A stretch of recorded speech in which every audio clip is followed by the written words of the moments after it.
Bir tuğanım darağımdın tamırı, tündügümdön gündö yağıp jarığı.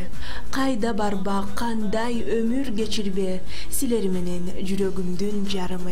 Asla bir tuğanım, sensin bağım, bek bolsun dayım, ömür canım. Ova, bir tuğanыңдын sаны kançalık köp bolsa jölөнгөн jölөгүң ошончо бекем болот. Бул кепти атактуулар далилдешмекчи. Айтарым алдыдагы берүүнүн каармандары көп бир туугандуу жылдыздар. Алгачкылардан болуп 11 тууганга Ырчы мырза мерген турган кетти баштап берди. Көп бир тууган болгондон жакшы негизичи. Азыркы жашоодо баардыгы бирден, экиден болуп атпайбы? Кээ бирөө даже бирден ошторду келип жаман таң каласың да, эми азыр заман ошондой, билбейм. Ошол баарыбыз ынтымактуу өстүк, чогуу өстүк, бири-бирибиздин кийимибизди кийип дегендей, жашоомда өтө жакыныраак ошо кыз туугандарыма жакынмын. Билбейм, мени мындай көп жерден колдошот. Эми эркектерине дагы таарынып калбасын. Мен башкачамын арасында. Анын үстүнө кыздарга жакын өстүмбү, уда өстүк. Анан мен баареке агаларым, эжелерим окууну бүтүп кетип калдыра баардыгынчы. Ошол маалда менен кийин да 5 бөбөгүм кичинекей да. Ошондо түшүн бар мага калдыра. Ушуна жана үйдүн кыздардын жумушун жасаганга туура келди. Анын баарын чыпылдап жасачумун бага. Боор келдик го дагы эле апама, мамашага аябай боорумор өзүмөн эле ошол жардам берип эле дээримде бар болчу да, өзүм эле жүгүрүп эме кылдым. Улуу агамдын аты Бердибек. 60-жылкы негизи өзү бизнесмен. Андан кийинки Меделбек деген байкем бар, ал Нарында 61-жылкы, ал шофёр. Андан кийин эжекем бар, Берметкан деген, Берметчикен болсо негизи технолог, 63-жылкы. Анан 64-жылкы эжекем бар, бул пожарда иштейт, аты оригинальный Медаль деген. Андай ат жок.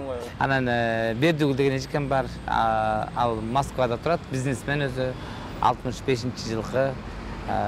Медаль жем 64-жылкы Токмокто турат. Андан кийинкисине мен, Камчыбек деген иним бар, ал 70-жылкы өзү шофёр. Андан кийинкиси өзү Казбек деген иним бар, ал Нарында турат, ошол атабыздын үйүн ээлеп, чоң үйүбүздү ошол бала кайтарып отурат. Андан кийин карындашым бар, Жүзүмкан деген 74-жылкы медсестра болуп иштейт, ал Бишкекте турат. Андан кийин Жылдыз кан деген, Жылдыз карындашым бар. Ал негизи көп жылдан бери Россияда иштеп келген, өзү болсо тигүүчү, бизнесмен, 76-жылкы. Андан кийин эң кичинекей көкүрөк күчүбүз Кишимкан деген карындашым бар. 78-жылкы ал Нарында турат, электр тармагында иштейт. Эң жакшы көргөн карындашым, кичинекейим. Көп бир туугандуу атактуулардын бири Нурзат Токтосунова. Нурзат айым 7 бир тууган. Алып баруучу бир туугандарынын эң кичүүсү болгону менен эркек кенжетейлерден эмес, өзүнүн улуу 3 байкесинен тайсалдап турса, эжелери менен сырдашып ыйлашаарын айтып өттү.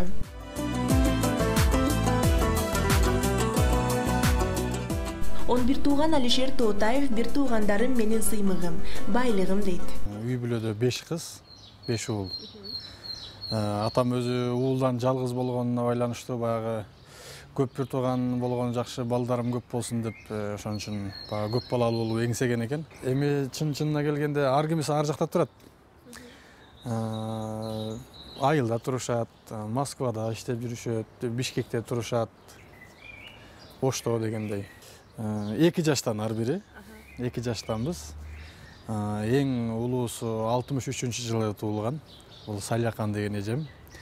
Бул азыр өзүнчө очор башары болуп үй бүлөсү менен, жездебиз менен. Андан кийинки Абдымиталип деген агам бул баягы ветеринардык кесипти бүткөн. Анан ушул агама бир аз токтолуп кетсем, бул баягы Баткен коогалаңында өзүнүн жанагы өз эрки менен, эч кимдин чакыруусуз эле өз эрки менен эч кимге айтпай Тополонго согушка кетип калган. Мен ошондон кийин ушул агамды бул баатыр деп сезип сыймыктанам ошондон кийин. Андан кийинки дагы агам бул 67-жылы туулган Абдулашим. Бул дагы жеке иш менен, өзүнүн жеке ишкерлиги менен алектенип жүрөт. Кесиби болсо азыр юридикалык кесипти бүтүрдү. Андан кийинки эжем бул Нурпаша деген эжем. Тегүүчүлүк кесипти бүткөн.